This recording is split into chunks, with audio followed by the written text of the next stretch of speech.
Hello বন্ধুরা, তোমরা সবাই কেমন আছো? আশা করি ভালো আছো, আমিও ভালো আছি। আজকে আমরা যাচ্ছি জবা ওঠাতে, আর আজকে গণেশ পূজাও বটে। এই তো এতজন যাচ্ছি আমরা জবা ওঠাতে। এই তো বন জঙ্গলের রাস্তা দিয়ে যাচ্ছি। এতটা বন জঙ্গল হয়ে গেছিল, একাই পার হওয়া মুশকিল আছে এগুলোতে।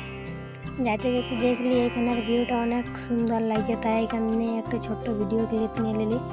কেমন লাগছে জায়গাটা সবাই জানাবে একটু। ফাইনালি যে জায়গাটা যাবার ছিল সেই জায়গাটা পৌঁছে গেছি। এই জায়গাটাতে আমরা জবা উঠাবো। আর এতে এখানে হলুদ তেল আর মুখ দিয়ে মাখা আছে, এটাতে জবা উঠাবো। আর এতে ডালের সাথে বালি রাখা।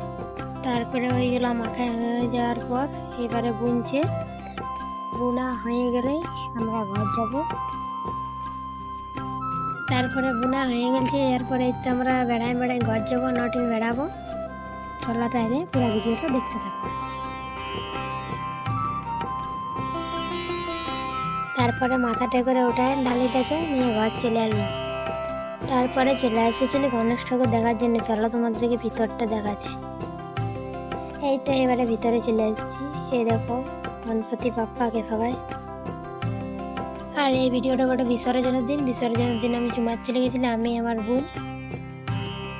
এই তো এটা বিসর্জনের দিনের ভিডিও। এই তো আমাদের ঘরে সবাই এবারে ধূপ দিয়ে নেবে।